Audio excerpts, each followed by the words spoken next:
Hey everybody, Nick here, and today I will finally film my review of the Wee Knives Eschaton.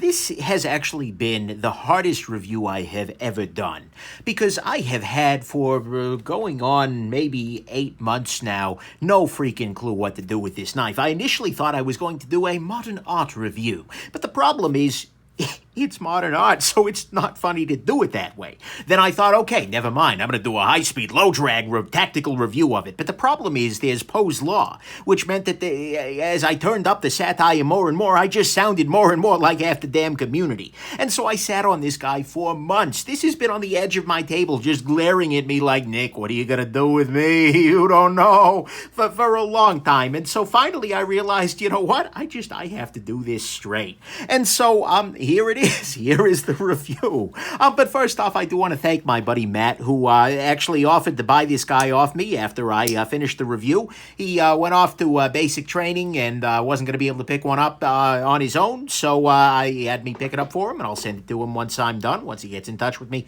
Matt, if you're out there, get in touch with me, damn it. But anyways, size comparison next up. This is a big knife. This is a really big knife. Here it is against the Spyderco Delica, which it is absolutely dwarfing. Here it is against the Ontario Rat number 2 and your Rat number 1 here.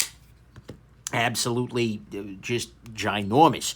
Here it is against my token ginormous knife, the ZT452CF, and you can see here that it's right around the same time kind of blade length. Here it is against the Cold Steel Espada XL, which is, this is the Voyager XL, not the Espada, but is a very similarly practical everyday knife. And then two biggies from my collection. Here is the Grimsmo Norseman and the Alambic Cutlery Swish Egyptian.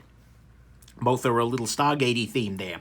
So anyways, there you go. Next thing, this is a knife designed by Elijah Isham. It's I-E-S-H, there you go. It's written out right there, Isham. This is an absolutely bizarre piece. It is kind of a new piece from Wee Knives and Elijah. Apparently, Elijah didn't even think they were going to do it. But then they said, yeah, sure, let's give it a shot. And then finally, a note on the name. Eschaton apparently means the end of the world. And so, there you go. God knows I almost waited to the end of the world to do it. Well, actually, hopefully not, because that would... anyways, okay, back at the ranch. Let's talk about the good, the great, the bad, and the ugly of this very interesting little knife.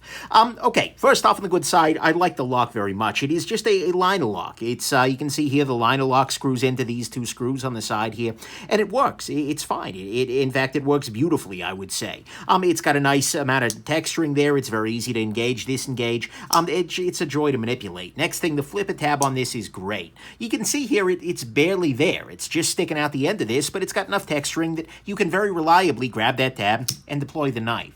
No freaking problem. And it is completely low profile, which makes this a joy in the pocket for carry. Okay, yeah. So there's that. Next thing, this is, again, a joy in the pocket for, is because of the extreme weight reduction. This is a very light knife for being as large as it is because there are so many damn holes cut in it. It is completely and totally holy. This thing's holier than the freaking Pope. It's 3 ounces for a 4-inch thing. I mean, seriously. And plus, you've got all these holes in the handle. You can tie it to make a spear because I know Elijah designed this entirely for bushcrafting and survival. But anyways, so that's absolutely, the weight reduction is very nice. Yet it's worth noting, though, that the balance on it is still right freaking on, which means he's not just cutting holes willy-nilly. He's really making good decisions about that. So that's good. Next thing, this is a half-integral knife. You can see here that this bottom portion here of titanium is integral. It's just one folded, well, milled-out piece of metal, likely, which is kind of weird. I mean, half-integral is kind of like being a half-dead or a technical virgin. I mean, yeah, we get it, but it's not quite the thing. But the thing is, it is beautifully made, and it's kind of a cool idea, and it gives this thing a nice, strong backbone with these carbon fiber pieces attached to it. I mean, Wee is absolutely showing off. This construction is really amazing, and it's just beautifully done.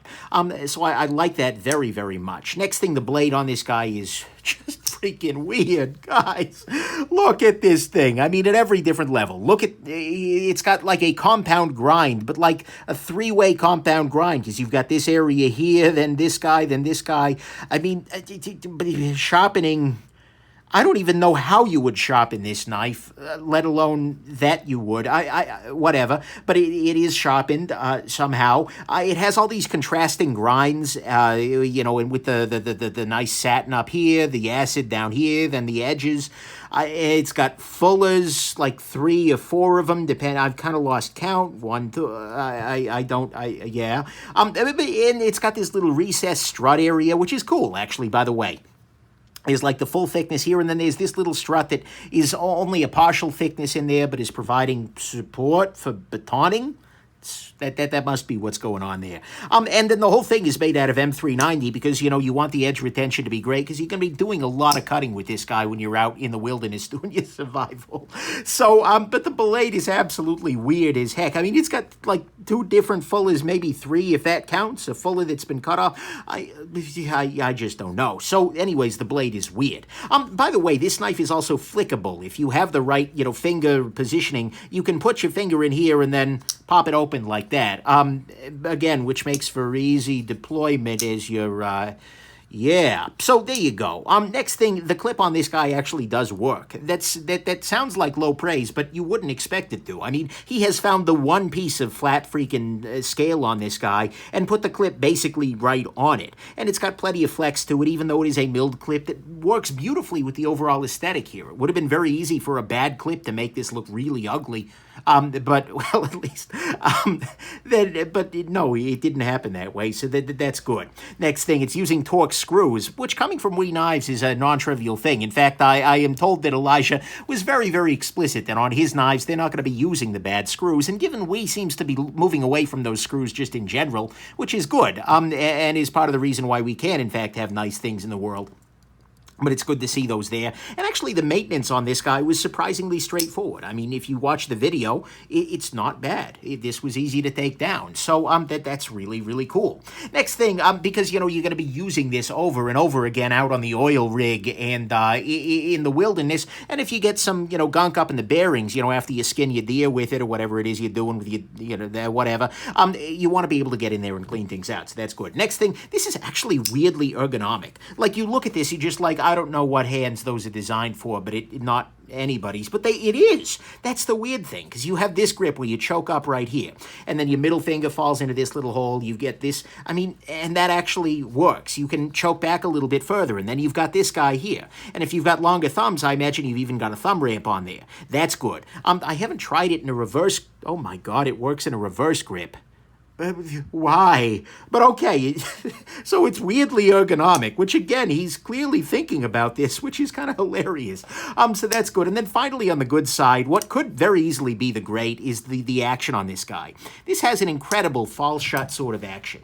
It is along the lines of the Grimsmo Norseman here. It is a very, very powerful, just kind of free dropper action. You cannot not close this knife when it is vertical, even to the point where it's a little dangerous. You saw it got my thumbnail a little bit.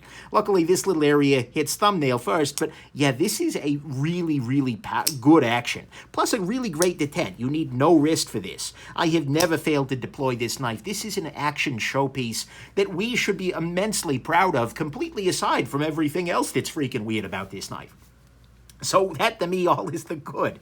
It's got this incredible fall shut action.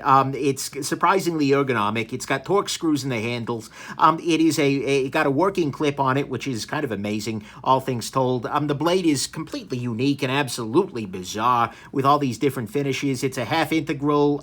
It's extremely weight reduced. It's got a low profile flipper tab and a very easy liner lock. On the great side, Elijah Isham is absolutely fucking nuts. This guy is nuttier than freaking squirrel turds. He is one of the most unique and completely weird that design is working right now. And I'm not doubting on the guy. He knows this. I've said it to his freaking face. But it is so bizarre. Everything that he makes is completely just weird. And I love that. It has this odd geometry that's tying it together. This is the guy who did the Kaiser Megatherium, the WE Knives Theta and Zeta, the Browse Echelon. We'll talk about that in a bit here. But he has done all of these different knives, the Black Star, a bunch of unannounced, the Kaiser Soze. mean, he keeps doing these crazy things, and to take one look at it, it's just like, oh God, Elijah's involved in this, and it's just like, wow. And so I love that that he's able to do this, and frankly, it takes a very strange mind to do this. I mean, like, flat out. I mean, I love that he has the oddity within him to draw this, let alone to bring it to we and say, hey guys, want to give it a shot? And so no matter how weird and impractical this thing is, I respect the hell out of Elijah as a designer for taking the time to make it ergonomic, to make the clip work, to make a bunch of things like this, and I applaud his unique personal style, because he's one of those designers out there where it's just like, yep, that's Elijah, and like it or hate it, that's absolutely great. I happen to like it, but still. So to me, that's what's great, is that Elijah Isham is just absolutely freaking nuts. On the bad side, first off, this guy has about a 5% lockup, and that's being generous. It's not like there's a safety risk for hard use here, but that is something you're going to want to keep in mind. And similarly, this whole chunk of it, the entire forward portion, is entirely carbon fiber. There is really nothing else there, which means that, again, if you're going to be out wilderness survival tactical batoning, you're going to need to be very careful. This is one of those where you're going to want to be very careful to leave it unlocked. With that drop shot action, though, you could kind of just put it above the log and just let it drop. Over time, it might wear a hole in the log to cut it open. It's beside the point, though. Next thing, this is $350. Look, at some level, that's a lot of money, but actually, given the amount of complexity, given the machining, the action, all of those things, I don't really feel like that's out of line. Where else are you getting art knives like this? And let's be real here, that's what this is. For that kind of price, you're not. So I don't really have a problem with that, but it is a lot of money to put out there. Next thing, this is huge. By Nick's standards, by everybody's standards. This is absolutely large, 100%. If you're carrying this, imagine, by the way, getting pulled over by a cop and then measuring your knife and you pull this out. They're just going to be like, what? Are you from the future? And then they'll run away screaming rather than measuring your knife, but it's still going to come in around 4 inches, so keep that in mind. And it's also kind of weird in the pocket. The days I did carry this are just like, yeah, that's a little nuts. Next thing, this little area back here, the blade in the back is kind of exposed. Even with my little bitch hands, if you will, it's pretty easy to touch this back corner of the blade. I would be very reluctant to get that too sharp, when you're sharpening this after you use it a bunch. But that's something to keep in mind there. Next thing, and getting into things that are more substantial issues, Elijah's got a tendency to shop his designs around with very slight variations. A couple of times I've seen this happen. The Kaiser Theta, the WE Knives Zeta, very similar knives made by very different companies.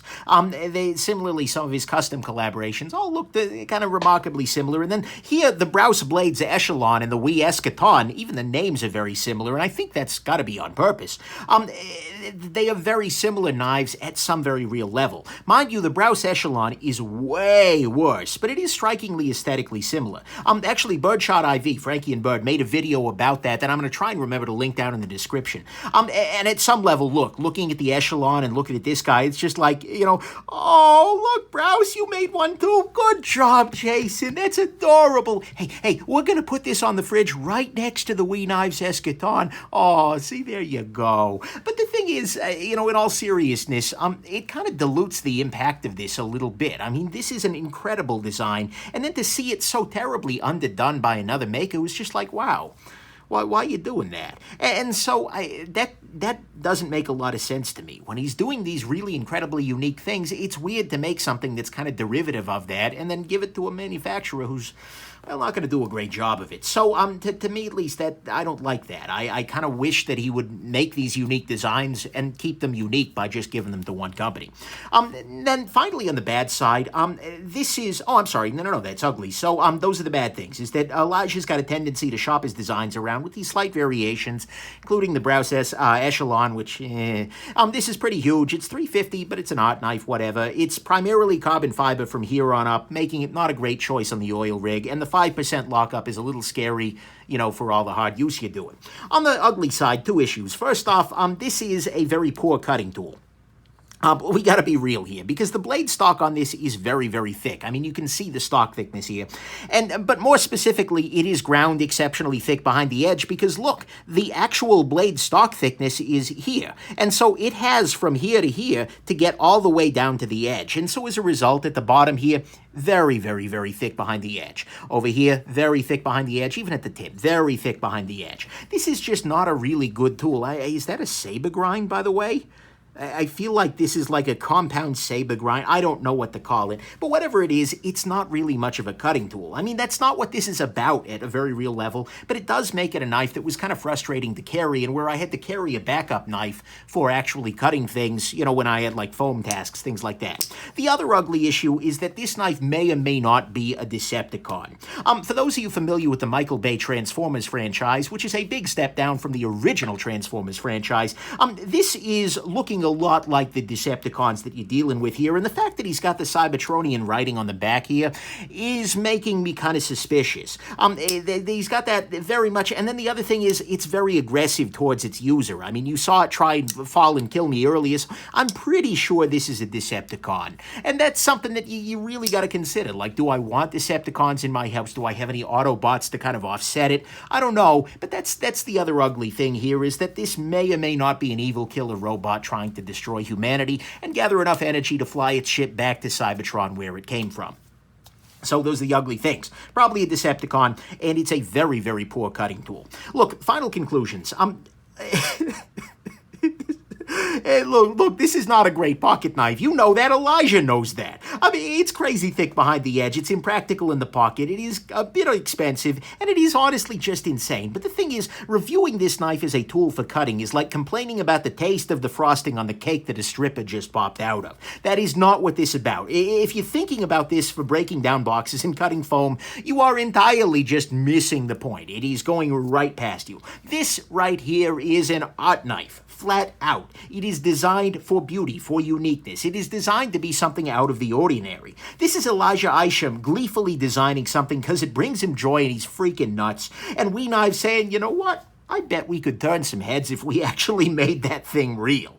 And ultimately, I think that's what this knife does best, is it turns heads. It is absolutely mind-blowing for the general public because it is not a category of thing you're aware of. A couple of times while I carried this guy, I actually took it out in the presence of somebody who is not at all a knife person and said, what is this object? And they just kind of look at you like with these wide eyes. It's not like fear in the sense that you normally get with a knife, but it's just like, what? I can't even freaking parse this thing. It's like... And then then the fiance was just like, wow. I think her response was something like, well, that's a little extra. But whatever it was, it's completely mind-blowing there. But it's also crazy for knife people. Because even though art knife is a well-trodden path, this is fundamentally different. This is not like a, hey, let's just make everything out of Timascus thing. This is not a, hey, let's take a knife and put some engraving on it. This is just like, let's make a knife that's mostly air but isn't somehow. It's completely weird. It is also a reminder that Elijah is a force to watch in knife design. If he's doing crazy things like this and doing some more practical crazy things, I've got a We Knives Zeta coming up before too long here, I'm really, really curious to see what he's going to start doing next because holy crap. And even from a knife making perspective, honestly, this is damned impressive. And I say that even as a person who's pretty hard to impress these days. They have done incredible work here. We Knives should be commended for doing this as well as they did.